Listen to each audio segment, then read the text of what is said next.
जी बेटा जी, ये इस वीडियो का रिवैल्यूएशन एडजस्टमेंट वाली वीडियो का सेकंड पार्ट है बेटा जी। फर्स्ट पार्ट में अभी हमने बिल्डिंग वाली एडजस्टमेंट समझी थी कि बिल्डिंग या मशीन या फर्नीचर या कंप्यूटर या स्टॉक का ट्रीटमेंट कैसे करते हैं। बहुत सारे क्वेश्चंस में इन्वेस्टमेंट से रिलेटेड बहुत सारी डिफरेंट डिफरेंट एडजस्टमेंट आ सकती है। तो जितनी भी adjustment admission, retirement, death of a partner या change in profit sharing ratio के चैप्टर में पूछ सकता है, वो मैं इस वाले पूरे पार्ट में कवर कर रहा हूँ। आओ बेटा जी शुरू करते हैं। यहां पर मैं वो लिख रहा हूं जो गिवन इन बैलेंस शीट है, यानी बैलेंस शीट में आपको क्या गिवन है, यहाँ पे एडजस्टमेंट में क्या गिवन है, यहाँ पे हम दिखाएंगे कि रिवैल्यूएशन में हम उस एडजस्टमेंट का क्या करने वाले हैं। यहाँ पे हम शो करेंगे कि पार्टनर्स कैपिटल अकाउंट में उस एडजस्टमेंट से रिलेटेड क्या होगा।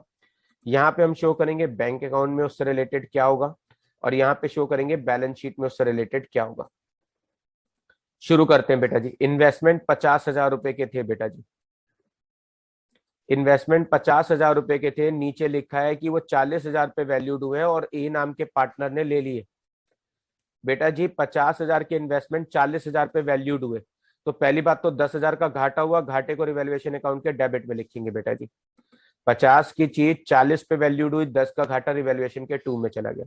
अब वो 40,000 के इन्वेस्टमेंट ए पार्टनर ने ले लिए, तो बेटा जी ए पार्टनर ने ले लिए हैं तो ए पार्टनर के कैपिटल अकाउंट में डेबिट साइड में। डेबिट साइड तो आप समझते हो ना बेटा जी, एक होती है टू साइड, एक होती है बाई साइड। बाई साइड को बोलते हैं क्रेडिट साइड और टू साइड बोलते हैं डेबिट साइड को। तो आपको जो 40,000 की उसने एसेट्स लिए बेटा जी कहाँ लिखेंगे, डेबिट साइड में। समझे बेटा जी। अगर कभी भी आपको एग्जाम में कंफ्यूजन हो जाए कि ये समझ में ना आए कि पोस्टिंग किस साइड करूं, डेबिट साइड में लिखूं या क्रेडिट साइड में लिखूं, तो बेटा एक शॉर्टकट ट्रिक से आप इस चीज को याद रख सकते हो। क्या है वो शॉर्टकट ट्रिक? बेटा जी अपोजिट साइड में पोस्टिंग करते हैं। बैलेंस शीट में एसेट्स कहां लिखी होती हैं, राइट साइड। बैलेंस शीट में जो एसेट्स है वो कहां लिखी होती हैं बेटा जी, राइट साइड लिखी होती है। तो आपको उसकी पोस्टिंग कहां करनी है, अगर उसे पार्टनर लेगा तो बेटा जी अपोजिट डायरेक्शन में। एसेट्स में लिखी होती है, राइट साइड में लिखनी होती है, तो आप उसे पार्टनर के किस साइड लिखेंगे, लेफ्ट साइड। ऐसे ही कोई लायबिलिटी को अगर कोई पार्टनर ले लेता है तो लायबिलिटी कहां लिखी होती है, लेफ्ट साइड में, तो आपको उसकी पोस्टिंग उसके कैपिटल अकाउंट में राइट साइड में करनी है। तो याद करना बेटा जी, हमेशा याद रखना, कभी भी भूल जाओ, कभी भी कंफ्यूजन हो, तो पोस्टिंग हमेशा क्रॉस साइड करते हैं। एसेट्स को कोई पार्टनर लेगा, वो राइट साइड में लिखी है तो कैपिटल अकाउंट के लेफ्ट में पोस्टिंग करना। लायबिलिटी लेफ्ट में लिखी होती है और कोई पार्टनर लेगा तो उसके राइट साइड में पोस्टिंग करना। डन बेटा, इससे आपको बहुत हेल्प मिलेगी। तो फिर से 50,000 के इन्वेस्टमेंट 40,000 के हुए, 10,000 का लॉस लिख दिया रिवैल्यूएशन अकाउंट के 2 में, और जो आपकी एसेट्स ए पार्टनर ने ली थी वो ए के अकाउंट में हमने डेबिट साइड में लिख दी। अगले नंबर पे आते हैं बेटा जी। इसमें लिखा है बेटा जी कि 50,000 के इन्वेस्टमेंट है, वैल्यूड हुए 60 के। बेटा जी 50 के इन्वेस्टमेंट 60,000 के वैल्यूड हो गए, तो कितना फायदा हुआ सर, 10 का फायदा। शाबाश बेटा जी, फायदा कहां लिखेंगे सर, रिवैल्यूएशन अकाउंट के क्रेडिट यानी बाई साइड में लिखेंगे। जी बेटा जी, मैंने फायदा रिवैल्यूएशन के क्रेडिट में लिख दिया।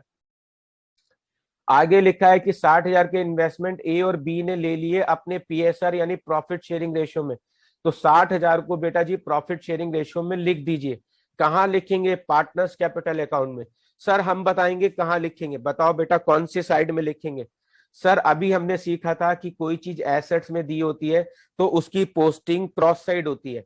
तो एसेट्स का मतलब राइट साइड में लिखा है तो पार्टनर्स अकाउंट के लेफ्ट साइड में लिखेंगे। तो बेटा जी डेबिट साइड में उनके अकाउंट में उनके रेशियो में बांट दीजिएगा।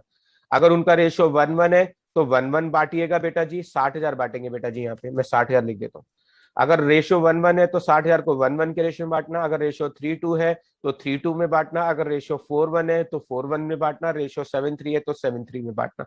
जो रेशियो गिवन है उसमें बांट देना।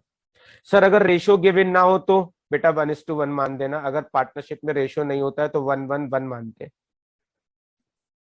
आइए बेटा जी अब और अलग हट के एडजस्टमेंट सीखते हैं। इन्वेस्टमेंट बेटा जी हमको दिए हुए थे 50,000 के, और क्वेश्चन में इन्वेस्टमेंट फ्लक्चुएशन रिजर्व भी दिया हुआ है 20,000। यानी हमें एसेट्स में दिए हुए हैं इन्वेस्टमेंट 50,000 और लायबिलिटी में दिया हुआ है इन्वेस्टमेंट फ्लक्चुएशन रिजर्व 20,000। यानी अब की बार बैलेंस शीट के एसेट्स में इन्वेस्टमेंट 50,000 है, लायबिलिटी में इन्वेस्टमेंट फ्लक्चुएशन रिजर्व 20,000 है। यानी बैलेंस शीट में दोनों तरफ चीजें दी हुई हैं और नीचे कोई भी एडजस्टमेंट नहीं है। अगर कोई भी एडजस्टमेंट नहीं है तो बेटा जी जो इन्वेस्टमेंट दिए उसे तो नई बैलेंस शीट में एज इट इज कॉपी कर दीजिए आप। अगर इन्वेस्टमेंट की कोई एडजस्टमेंट नहीं है तो 50,000 के इन्वेस्टमेंट को एज इट इज कॉपी कर दीजिए। और ये जो 20,000 का इन्वेस्टमेंट फ्लक्चुएशन रिजर्व होता है, अगर इसकी एडजस्टमेंट ना हो तो पार्टनर्स में इसे क्रॉस साइड डिस्ट्रीब्यूट कर देते हैं। सर क्रॉस साइड का मतलब, बेटा जी अभी आपको समझाया, इन्वेस्टमेंट फ्लक्चुएशन रिजर्व कहाँ लिखा होता है, लाइबिलिटी में, और हम क्रॉस पोस्टिंग करेंगे, लाइबिलिटी मतलब लेफ्ट में, और क्रॉस पोस्टिंग करेंगे तो पार्टनर्स अकाउंट में किस साइड बांटेंगे, राइट साइड में। ये एक तरह का फायदा है। फायदा कौन सी साइड में लिखते हैं, पार्टनर्स के क्रेडिट साइड में, और लॉस होता है तो किस साइड लिखते हैं बेटा जी, डेबिट साइड में। तो आप इसे ए बी में उनके प्रॉफिट शेयरिंग रेशियो में क्या करेंगे, क्रॉस साइड डिस्ट्रीब्यूट कर देंगे। इससे एडवांस स्टेज पे आते हैं बेटा जी। आपको बेटा जी इन्वेस्टमेंट दिए हुए हैं 50,000 और इन्वेस्टमेंट फ्लक्चुएशन रिजर्व दिया है बेटा जी 20,000। इन्वेस्टमेंट 50,000 के थे, इन्वेस्टमेंट फ्लक्चुएशन रिजर्व था बेटा जी 20,000 रुपए का। अब एडजस्टमेंट आ गई, इन्वेस्टमेंट वैल्यूड हुए हैं कितने पे, 40,000 के। पहले हम सिर्फ इन्वेस्टमेंट को समझते हैं। इन्वेस्टमेंट 50 के थे, कितने के हो गए बेटा जी, 40,000 के हो गए। इन्वेस्टमेंट 50 के थे, 40 के हो गए, यानी कितना, 50 के थे 40 के हो गए, इसका मतलब 10 का लॉस हुआ। तो बैलेंस शीट में देखो बेटा जी मैंने 40 लिख दिया, बैलेंस शीट में 40 लिख दिए, और जो 10 का घाटा हुआ है अब उसका क्या करेंगे बेटा जी। यहां पे आपको मैं कैलकुलेशन करके दिखा रहा हूं। IFR बेटा जी मेरे पास 20,000 का रखा था, उसमें मेरे को कितने रुपए का घाटा हुआ इन्वेस्टमेंट पे, 10,000 रुपए का मुझे इन्वेस्टमेंट पे लॉस हो गया। इन्वेस्टमेंट पे लॉस हुआ बेटा जी 10,000 का। तो बेटा जी अब मेरे पास कितने रुपए बचे, मेरे पास बचे हुए इन्वेस्टमेंट फ्लक्चुएशन रिजर्व में 10,000 का बैलेंस है, 10,000 का बैलेंस है IFR का जो बचा हुआ है। बेटा जी जो IFR का बैलेंस बचा हुआ है उसे क्या करेंगे, सर उस बचे हुए बैलेंस को पार्टनर्स में क्रॉस साइड डिस्ट्रीब्यूट कर देंगे उनके प्रॉफिट शेयरिंग रेशियो में। जी बेटा बिल्कुल ठीक। तो इन्वेस्टमेंट 50 से 40 हुए, 40 नई बैलेंस शीट में लिख दिए। आपको 10 का घाटा हुआ, IFR में रखे थे 20,000, 20 में से 10 का घाटा काट दिया मैंने, बचा हुआ एक्स्ट्रा IFR पार्टनर्स में डिस्ट्रीब्यूट कर दिया। आओ बेटा जी इसी एडजस्टमेंट को दूसरे तरीके से कैसे करेंगे। इन्वेस्टमेंट दिए 50 बेटा जी, इन्वेस्टमेंट फ्लक्चुएशन रिजर्व दिया हुआ है लाइबिलिटी कॉलम में 20,000 का। अब इन्वेस्टमेंट वैल्यूड हुए बेटा जी 20 के, इन्वेस्टमेंट वैल्यूड हुए बेटा जी 20 के। अब बेटा जी इन्वेस्टमेंट वैल्यूड हुए 20 के, अब क्या करें बेटा जी, इन्वेस्टमेंट वैल्यूड हो गए 20 के, यानी पहली बात इन्वेस्टमेंट थे 50 के, हो गए बेटा जी कितने के, 20 के। तो नई बैलेंस शीट में कितने लिखेंगे, 20। जितने के वैल्यूड हुए वो तो बैलेंस शीट में लिखना ही लिखना है। 50 की चीज बेटा जी 20,000 की वैल्यूड हुई, कितना घाटा हुआ, 30,000 का। आओ बेटा जी कैलकुलेशन समझाता हूँ। IFR में बेटा कितने पैसे रखे हैं, सर 20,000 रखे हैं। बताओ बेटा कितना घाटा हुआ है, सर घाटा हुआ है 30,000 का, 30,000 का घाटा हो गया। लो सर जी अब की बार तो पंगा हो गया इसमें, अब की बार घाटा ज्यादा हो गया है।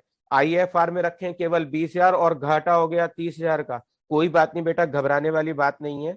10,000 का जो एक्स्ट्रा घाटा हुआ है हम लोगों को, उस लॉस को हम रिवैल्यूएशन अकाउंट से चार्ज कर लेंगे। यानी अगर आपको कभी ज्यादा घाटा हो जाए तो उस घाटे को कहां से ले लीजिए, रिवैल्यूएशन अकाउंट से। तो मैंने IFR के 20,000 थे, 30,000 का घाटा हुआ तो IFR तो पूरा 20,000 वहां खत्म हो गया। 10,000 का जो एक्स्ट्रा लॉस है बेटा उसे कहां लिखेंगे, रिवैल्यूएशन अकाउंट के डेबिट में। आइए बेटा जी अगले केस पे आते हैं। इन्वेस्टमेंट दिए बेटा जी 50,000 के, और अब हो गया investment fluctuation reserve 20,000। Investment valued हुए 60 के, इन्वेस्टमेंट वैल्यूड हुए 60 के। बेटा जी 50 से कितने हो गए, 60, 60 लिख दो नई बैलेंस शीट में, लिख दिए बेटा जी 60। जो 10,000 की वैल्यू बढ़ी है 50 से 60, 10,000 का फायदा रिवैल्यूएशन अकाउंट के बाई में लिख दो। 50 से इन्वेस्टमेंट हो गए 60, 10 का फायदा कहां लिख देंगे बेटा जी, रिवैल्यूएशन अकाउंट के बाई साइड में। और बेटा जी अब क्या करेंगे, 10 का फायदा तो यहां लिख दिया, जो एक्स्ट्रा 20,000 रुपए का इन्वेस्टमेंट फ्लक्चुएशन रिजर्व दे रखा था, ये रिजर्व का क्या करेंगे, पार्टनर्स में उठा के बांट दो, क्योंकि कोई लॉस तो है नहीं, तो सारा का सारा रिजर्व क्या करेंगे, पार्टनर्स में डिस्ट्रीब्यूट कर देंगे। आइए बेटा जी और केस सीखते हैं। अब मैंने यहां पर बैलेंस शीट में कुछ नहीं है, ना तो बैलेंस शीट में इन्वेस्टमेंट दिए हैं, ना बैलेंस शीट में इन्वेस्टमेंट फ्लक्चुएशन रिजर्व दिए हैं। नीचे लिखा हुआ है क्वेश्चन में, फर्म ने डिसाइड किया कि आपको एक रिजर्व बनाना है इन्वेस्टमेंट के लिए 10,000 का। यानी टीचर कह रहा है कि आप इन्वेस्टमेंट फ्लक्चुएशन रिजर्व बनाओ। बेटा जी मेरे को अगर रिजर्व बनाना पड़ेगा तो एक तरह का लॉस है, क्योंकि reserve like a provision, teacher indirectly आपको प्रोविजन बनाने के लिए कर रहा है। तो बेटा जी आपको 10,000 का प्रोविजन या रिजर्व बनाना है तो वो लॉस है, लॉस है तो रिवैल्यूएशन के डेबिट में लिखेंगे 10,000, और वो लाइबिलिटी कॉलम में शो कर देंगे कितना, इन्वेस्टमेंट फ्लक्चुएशन रिजर्व 10,000, क्योंकि हमें इतने रुपए का प्रोविजन या रिजर्व बनाना पड़ा। अब इसी से रिलेटेड अलग एडजस्टमेंट कैसे आएगी। 10,000 के इन्वेस्टमेंट है बेटा जी, वैल्यूड हुए 8 के, 10 के अनरिकॉर्डेड इन्वेस्टमेंट है बेटा जी, ये याद रखना 10,000 के इन्वेस्टमेंट अनरिकॉर्डेड है। अगर आप ये चीज ध्यान नहीं रखेंगे तो गड़बड़ा जाएगा मामला। 10 के इन्वेस्टमेंट है जो अनरिकॉर्डेड है, उसे वैल्यूड हुए 8 के। तो बेटा जी अनरिकॉर्डेड चीज जितने की होती है, जितनी उसकी नेट वैल्यू होती है, बस वही बुक्स में रिकॉर्ड करेंगे। ये आप हमेशा हर चैप्टर के लिए याद रखना, कोई भी चैप्टर हो, एडमिशन, रिटायरमेंट, डेथ, डिसोल्यूशन, जितने पे अनरिकॉर्डेड चीज वैल्यूड हुई है बस उस वैल्यू को लेंगे और कोई वैल्यू नहीं लेंगे बेटा। तो वैल्यूड कितने पे हुई है, 8 पे। अब मैं इस 8,000 की चीज को बुक्स ऑफ अकाउंट्स में शो करूंगा। अगर मैं इन्वेस्टमेंट को बुक्स ऑफ अकाउंट्स में शो करूंगा तो मेरी एसेट्स बढ़ जाएगी, एसेट्स बढ़ेगी तो फायदा है, फायदा है तो बेटा जी मैंने क्या किया, रिवैल्यूएशन अकाउंट के क्रेडिट में शो कर दिया। और इतने रुपए की एसेट्स को मैं बुक्स ऑफ अकाउंट्स में शो करूंगा, बैलेंस शीट में शो करूंगा तो मेरी एसेट्स भी बढ़ जाएगी। तो मैंने 8,000 की एसेट शो कर दी और उतनी एसेट्स को मैं बुक्स ऑफ अकाउंट्स में शो कर रहा हूं, तो फायदा हो रहा है, फायदा हो रहा है तो रिवैल्यूएशन अकाउंट के क्रेडिट में लिख दिया। उसके नेक्स्ट आते हैं बेटा जी, 10,000 रुपए के अनरिकॉर्डेड इन्वेस्टमेंट है, वैल्यूड हुए 8,000 पे और लिखा है ए नाम के पार्टनर ने ले लिया। यानी अब एडजस्टमेंट अलग तरीके से आ रही है। 10 के इन्वेस्टमेंट है, वैल्यूड हुए हैं 8। सर अब हमें ये तो समझ में आ गया कि 8 की एंट्री करनी है और ये ए ने ले लिए।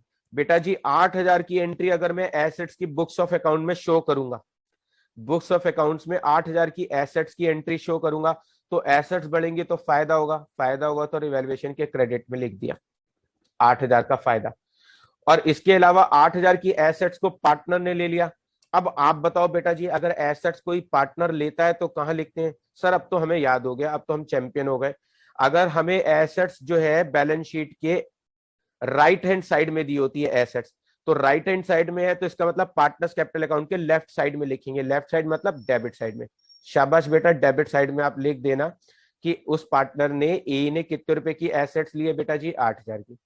आओ बेटा जी इसी पॉइंट को अलग तरीके से कैसे आ सकता है एग्जाम में।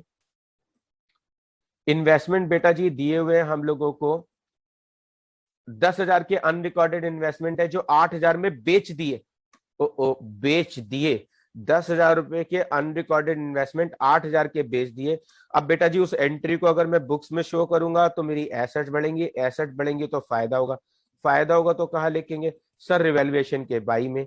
और मैंने बेच दी, बेच दी तो पैसा आएगा, पैसा आएगा तो कहां लिखेंगे, बैंक अकाउंट के डेबिट साइड में बेटा जी। तो बेटा जी ये मैंने आपको पार्ट 2 में इन्वेस्टमेंट की सारी एडजस्टमेंट समझाई है कि इन्वेस्टमेंट से रिलेटेड एडजस्टमेंट किस किस तरीके से आ सकती है और क्या क्या उसका ट्रीटमेंट हो सकता है बेटा जी। तो ये हमारी इस वीडियो का पार्ट 2 था।